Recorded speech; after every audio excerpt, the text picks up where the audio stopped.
Hello, I'm Dr. Peter Carter. I'm director of the Climate Emergency Institute. So I'm doing this video on one specific emergency.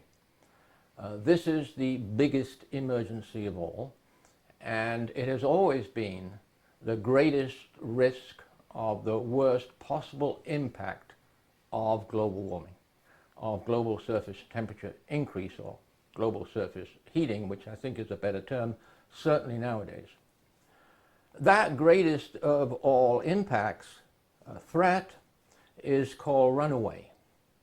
And the environmental people and a few of the scientists for decades have referred to this climate change runaway as the worst situation that we absolutely must avoid at all costs. Now, I must say here, right at the beginning, that the majority of the scientists do not recognize this kind of runaway. The only runaway that they recognize is called the runaway greenhouse effect. That is not what we're talking about. That is not something that can happen. It's what happened in Venus, and it's all the oceans go up into the atmosphere and you get a superheated planet. That's not what we're talking about. We're talking about climate change runaway. This is the runaway that was referred to recently in a speech by the United Nations Secretary General Antonio Guterres, who said, if we don't act now, we risk not being able to avoid runaway. If we do not change course by 2020, we risk missing the point where we can avoid runaway climate change with disastrous consequences for people and all the natural systems that sustain us. The runaway analogy, I think, is a good one. So let me explain runaway. Runaway is a combination of feedbacks. The most important scientific fact about global warming, and that is that global warming causes more global warming. That is, if the global warming is ignored for long enough. This will happen. And on the planet we have enormous sources of feedbacks. Most of them are in the Arctic, and most of the most enormous ones are in the Arctic. So feedbacks are, and I'm talking now about what the science calls positive feedbacks, which are positively bad. I'm talking about amplifying feedbacks. So in the Arctic, here's the feedbacks we have. Arctic summer sea ice, as Arctic sea ice is melted away by global warming, it loses its reflectant cooling effect on the Arctic and the temperate northern hemisphere, and instead that cooling effect is replaced by the dark open ocean absorbing heat. So that is called the Arctic ice albedo feedback, and it's huge. Equal to that, approximately equal to that, is a snow feedback. As the snow in the far north melts back earlier and earlier, we have the same situation. We have less of the reflection of energy away from our planet back out to space, and we have more being absorbed by exposed rocks, mostly in this case, underneath the snow. Those are called radiative feedbacks. We have more heat being taken up by the Arctic, and hence the Arctic temperature is accelerating faster than the global temperature and has now increased to be 3 times the global average. You'll have heard for some years that people are very worried because the Arctic is heating at double times the global average. It's now increasing at 3 times. This was from the MAMAC, from the Arctic Monitoring Assessment Program. Because the Arctic is accelerating, temperature is accelerating so fast. And what that acceleration does is, of course, it melts more sea ice in what's called a vicious feedback loop. It melts more snow, another feedback loop, which sort of, once it's triggered, it goes on and on, making itself worse. This cross-sectional image of the Arctic shows the Arctic carbon feedback sources, emissions of carbon dioxide and methane, CH4. I'm calling this one enormous Arctic feedback source, and the contributions to the feedback emissions are as follows. Fires, there are increased fires affecting the tundra and the forest. Subarctic peat-rich wetlands, permafrost, methane hydrate, and boreal forest dieback. We know that carbon feedback emissions are occurring under amplified Arctic warming from fires, particularly the fires in the boreal forest, from the subarctic peat-rich wetlands, and from permafrost. The increase in heating of the Arctic increases the warmth of the vast peat-rich wetlands in the far north, especially the far north of Canada. Vast wetlands. Peat is high in carbon. Wetlands naturally emit methane. Methane is over 80 times more powerful as a global warming gas than carbon dioxide. Wetlands are the single largest natural source of methane, at 1/3 of all methane in the atmosphere. The higher the temperature, the more methane is emitted from wetlands. This map is a polar Arctic view, and it is showing Copernicus Atmospheric Monitoring Service satellite data for surface methane, that is for emissions. The date is the 4th of July 2021. There is widespread methane emissions from Canadian wetlands, also from Scandinavia, practically the whole of Scandinavia here. There are wetland emissions of methane showing in Russia as well. And is the methane concentration in parts per billion. Here is Arctic methane from CAMS again, and this is the 29th of September 2021. Still, Canadian wetlands are emitting methane. Still, Finland is emitting methane, and Russia is emitting more methane than we saw in July. The one that probably people have heard about is, of course, the permafrost one. The Arctic amplifying heat is thawing permafrost in all regions around the Arctic. All of the permafrost regions, they're being heated up and they're thawing. When they thaw, we have known for a long time that they would emit feedback emissions of methane and carbon dioxide, the two carbon greenhouse gases. We'd assumed that it was going to mostly be methane, so hence the Arctic methane or carbon bomb, as some reports have put it. And it is a bomb, it's a time bomb up there, and we're pushing it to go off with constant emissions of our own greenhouse gas. Recently, the scientists got a surprise. The surprise was that somebody did some research very late into the Arctic fall, a time when there should be no emissions at all. And they found a large, fairly sudden emission of carbon dioxide. So they worked out how much carbon dioxide was being emitted by the warming Arctic, as well as how much methane were being emitted, and they found that switched the Arctic from a carbon sink, which has been for hundreds and hundreds of years, from a carbon sink into a carbon source. Now, because our emissions are driving the Arctic amplification further and further and further, that Arctic source that has now been triggered will increase and increase and increase. So, you know, some of the scientists say, well, yeah, but it's a very small amount of methane, it's a very small amount of CO2 compared to human emissions. That is not the point.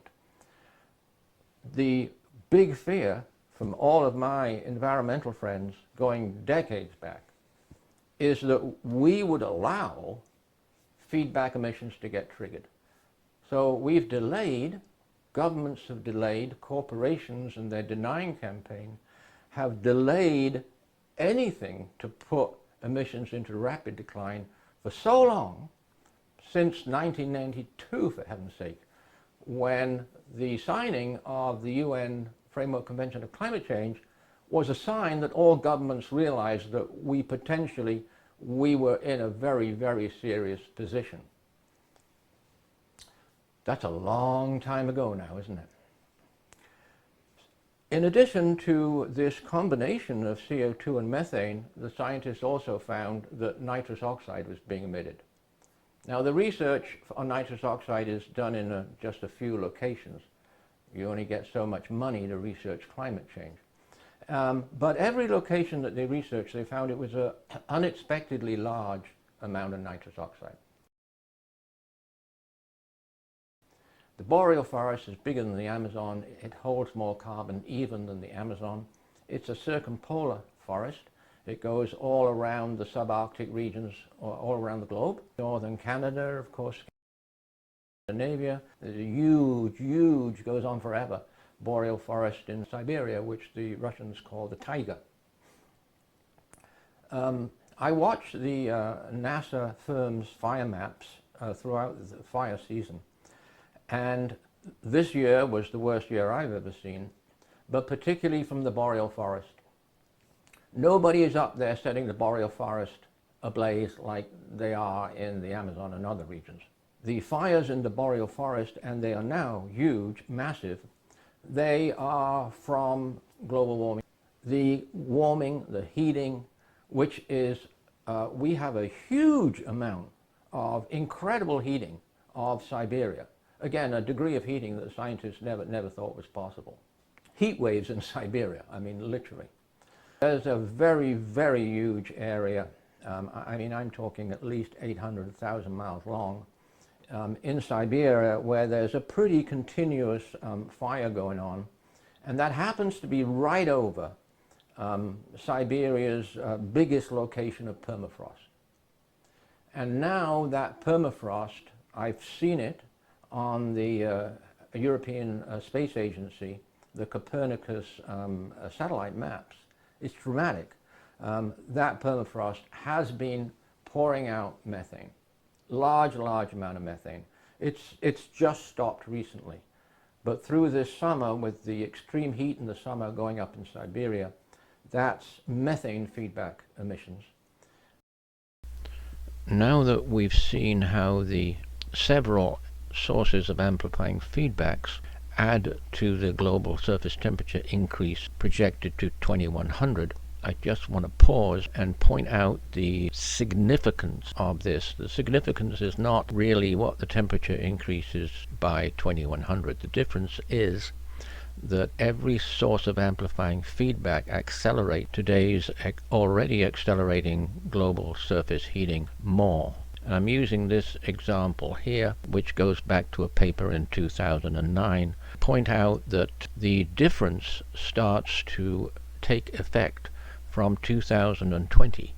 And when you get to 2040, the temperature increase with the feedback by 2040 is significantly higher than the temperature increase without the feedback.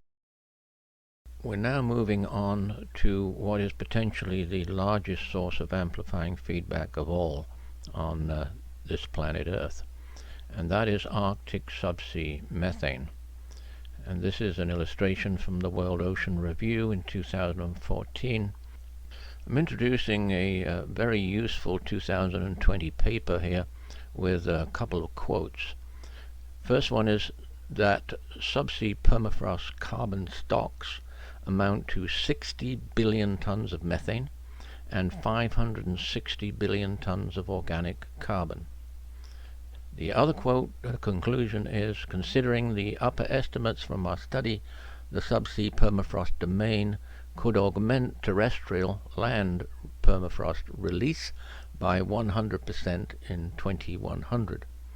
So this is indeed a mighty large potential source of amplifying feedback. And in short, my conclusion for reviewing this is that subsea methane is a possible short-term and substantial, very long-term feedback, and that possible short-term could also be huge. We'll be looking at methane hydrate, and this is a hydrocarbon resource report image of the distribution of methane hydrate. You'll see it's widely distributed around the world, around the continents just off the shorelines. And the quote is, methane hydrate deposits are believed to be a larger hydrocarbon resource than all of the world's oil, natural gas, and coal resources combined. So this is huge.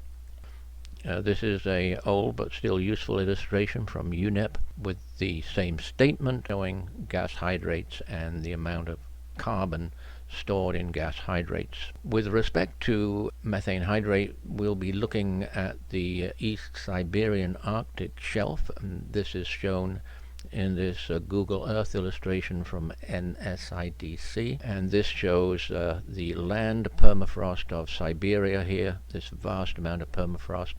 Over here is Alaska, and there's Canada, and another huge amount of land permafrost. And here is the East Siberian Arctic shelf. This is the largest continental shelf in the world. This is a definite known source of methane hydrate and subsea methane.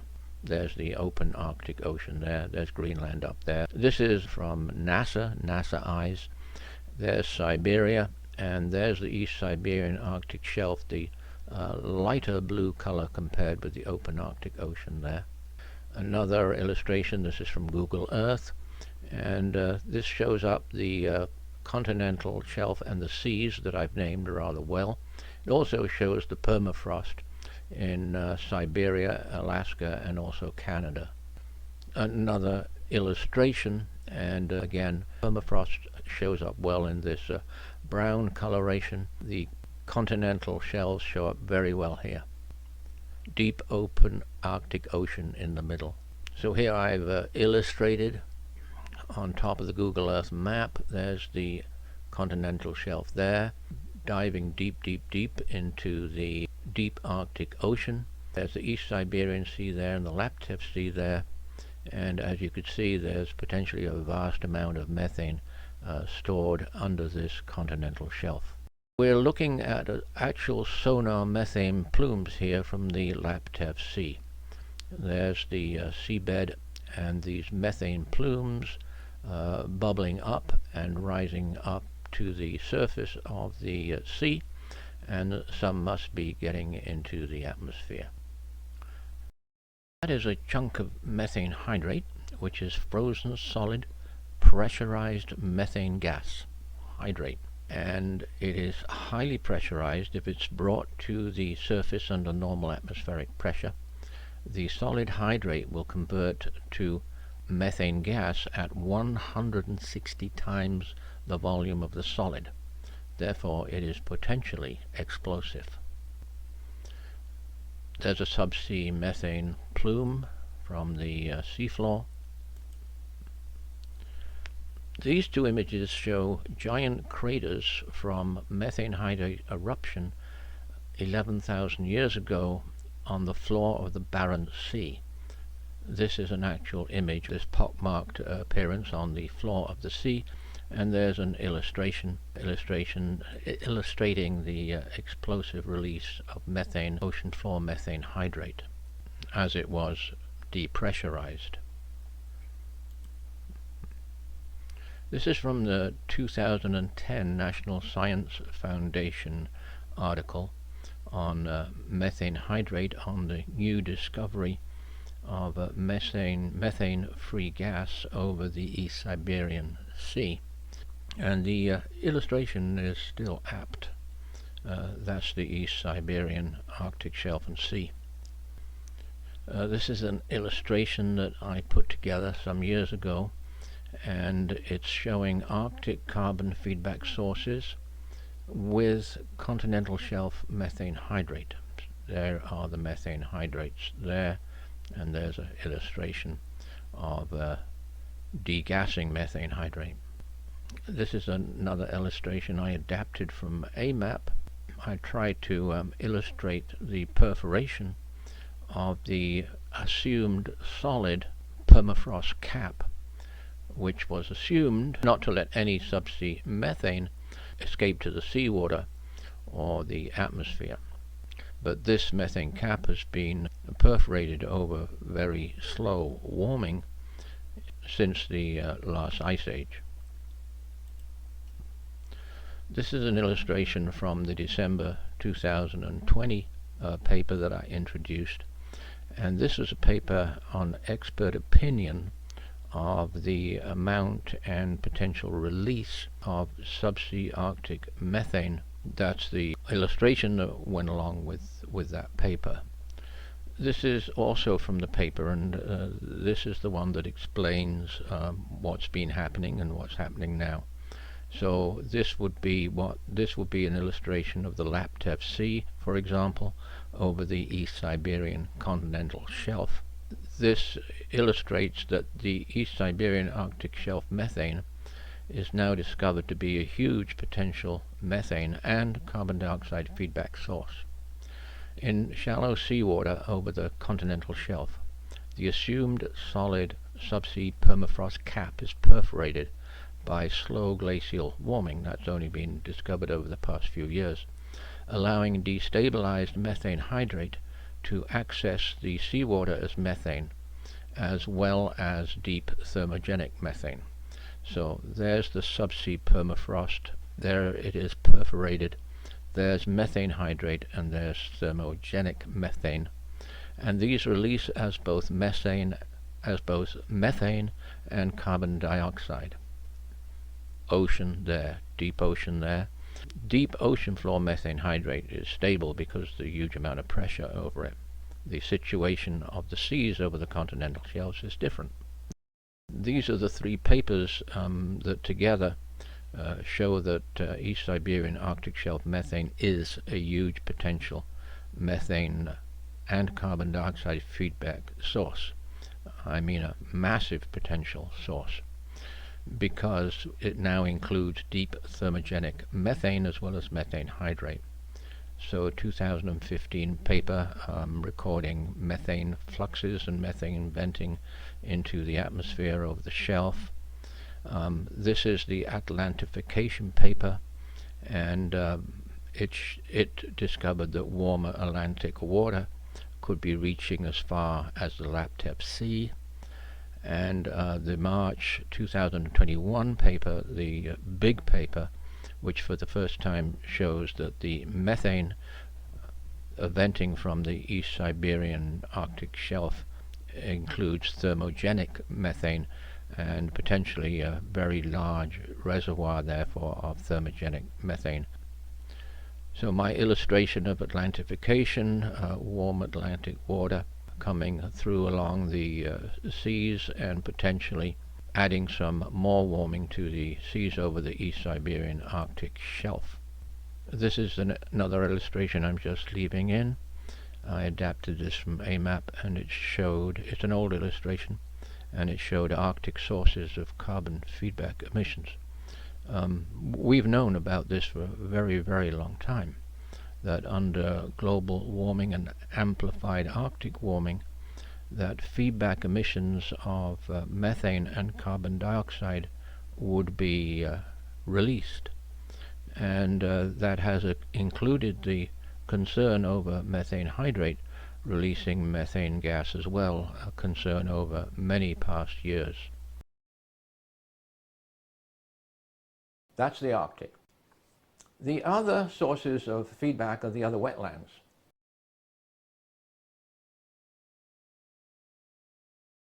And those are tropical wetlands. They're rich in peat, very, very high in carbon. If they're warmed up, they do what they naturally do, which is to emit methane. Here are the tropical wetlands. This is the distribution of the wetlands.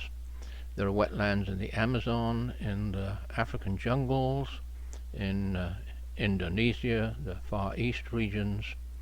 In China there are wetlands, and also in India. So this is the surface methane provided by the Copernicus satellite monitoring, and so there's a lot of methane being emitted across this map.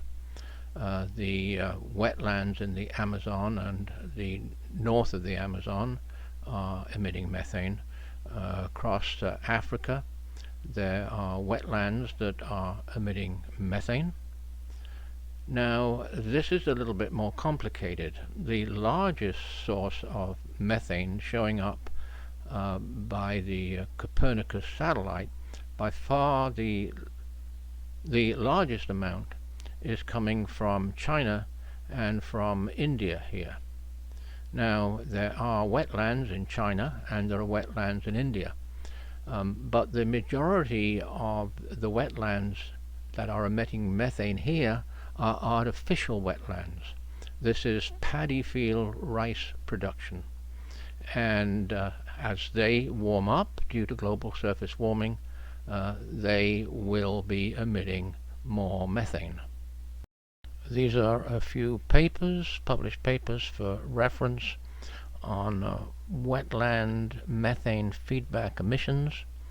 2019 paper, Significant Feedbacks of Wetland Methane Release on Climate Change and the Causes of Their Uncertainty. 2017 paper, Emerging Role of Wetland Methane Emissions in Driving 21st Century Climate Change. And a 2014 paper, A Synthesis of Methane Emissions from 71 Northern, Temperate and Subtropical Wetlands, with a quote from the author, Arctic methane emissions certain to trigger warming. The other one, of course, is the Amazon. Now, the Amazon, as we all know, is a massive rainforest which has a vast amount of carbon tied up in the trees, in all the biomass. Well, the Amazon, of course, has been under constant assault for decades. The Amazon has been cleared from the south, going up towards the north, further and further and further, nearly all for making pasture for livestock and also for growing feed for livestock. The Amazon is being cleared. As it's being cleared, it's being burnt. So these fires, the vast fires that got reported from the Amazon, they're intentionally set. Now, of course, they're set in a context of global surface heating, so they're probably spreading way out of control. They were massive this year. It's not hard to understand that when you see the NASA images of these vast plumes of smoke coming out of the burning Amazon forest. That has become so advanced now, the clearing, the degradation, the burning, that the Amazon carbon sink has tipped. So several scientific published papers have now found that the Amazon has become a source of carbon, no longer a sink for carbon. Here we have an extraordinary and shock of a paper published on the 1st of September 2021, and the shock is that the researchers found that globally deadwood, forest deadwood, is releasing more than all of the fossil fuels emission every year, 10.9 gigatons. So the title of the paper is The Contribution of Insects to Global Forest Deadwood Decomposition, and this phenomenon is pretty well confined to the tropical rainforests, where it's hotter and moister, and the insects and organisms can break down the old wood better. It's affecting pretty well all the Amazon there, and the African tropical rainforest, the Congo, and then the rainforests over in the Far East here. So this process of decomposition will be increased by global surface warming. So this process of degradation of the deadwood and huge CO2 emissions can only increase. Continuing on the topic of carbon dioxide CO2 emissions from the tropical rainforests, this is a map from the Copernicus satellite surface data for carbon dioxide. And it clearly shows a very large region of carbon dioxide, matching the extent of the Amazon rainforest, and also matching a large extent of the rainforest in Central Africa, Congo regions. These regions contain both rainforest and savanna. In the case of Africa, the huge fires that we see every year are mostly from savanna. There is the rainforest in green and the savanna in light brown. The Amazon region, there is also savanna to the south of the Amazon rainforest. These large regions of surface CO2 have been showing for several years and year-round. The source of the CO2 then would be the decomposition of woody debris by insects and microbes, and also, of course, the seasonal forest fires that are very big in both regions. Also very large are the fires of the savanna, and those intentionally set for clearing for agriculture. The date of this Copernicus record is the 2nd of October 2021.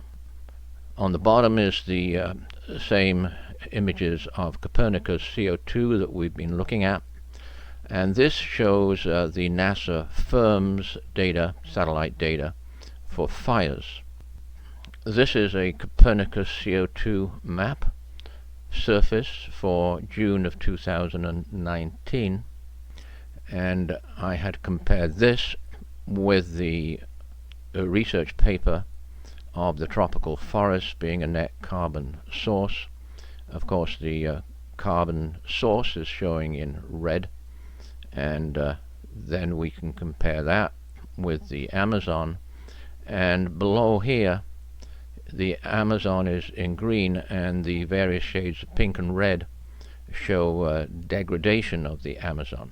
As I said, these large regions of CO2 emission from Copernicus have been showing for several years year-round.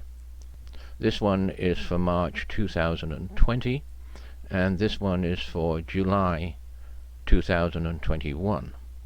Whatever the specific sources, there's clearly a lot of carbon dioxide being emitted from the Amazon and Central Africa, and we can presume that global surface heating is increasing both of those sources, because as the regions of woody debris warm, there will be more intense decomposition and increase in CO2 emissions. And of course, with global surface heating, we would expect the burning rainforests to increase. Last but by no means least on our list of amplifying feedbacks is the soil feedback, the soil carbon feedback of ordinary soils across the planet. Of course, there is a vast amount of carbon in all of the world's normal soils, and normally all this soil is a carbon sink. It stores carbon. However, under global warming, it changes, and the changes are similar to what happens and are happening with the forests. With increased atmospheric carbon dioxide and global surface warming, the soils absorb and emit CO2. But in the short term, this exchange is balanced. On the longer term, under more global surface warming, the balance is switched to a net carbon loss of CO2. So as the soils are warmed up under global climate change, they become an increasing feedback source of carbon dioxide to the atmosphere. There is actual research, field research, that shows that this soil amplifying feedback has started.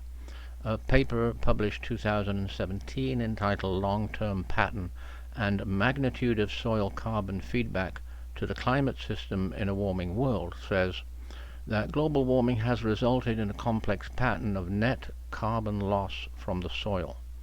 These results support model projections of a long-term positive carbon feedback from similar ecosystems to the one that was studied in the field research here as the world warms. So just imagine all of these operating together. They have a common cause, global surface heating, a common driver, and that driver is accelerating because global surface warming, global surface heating is accelerating. So the driving of these multiple enormous sources of emissions is now on a constant increase. There are many, I try and look at in a holistic view at the entire planet, on the biosphere and all the systems, but actually there are many separate reasons why we are in a dire, never happened before to the human species emergency. So you get more carbon dioxide coming out of the Amazon, that heats up the surface a bit more, and that causes more carbon dioxide, methane and nitrous oxide to come out of the Arctic, and vice versa. We have taken a look at many sources of positive, that is, amplifying feedbacks, and these sources are enormous. They are all already operant, that is, they've been triggered. In the case of the Arctic summer sea ice and the far northern Arctic snow cover, the loss of their albedo has started to add to the global heating of the climate system. And in the case of the other feedbacks, they have started to add greenhouse gas emissions to the atmosphere and the climate system. They're all operant, that is, except one, so far as I know. And that's the one in the bottom left of my illustration of feedbacks, and it's the ocean. Though the oceans are vast, they are being severely impacted by climate change, that is, by our constant industrial age greenhouse gas emissions. The oceans, the world ocean, is by far the largest component of the climate system, and the oceans are the ultimate determinant of the climate, or for today and the future climate change. There is sea surface warming, there is ocean heating, an increase in the total ocean heat content, there is acidification, a direct impact of carbon dioxide emissions, mainly of course from burning fossil fuels, and there is deoxygenation. There is also slowing of the Great Ocean Conveyor Belt current, the MOC, the Meridional Overturning Circulation. That is slowing a lot faster than the climate expert models had previously anticipated. These ocean impacts together, it is known, will, if it's not happening already, will feedback on the climate system. And that includes a carbon feedback process by which the changes to the oceans will start to further increase the atmospheric concentration of carbon dioxide and therefore add more acceleration to global surface heating.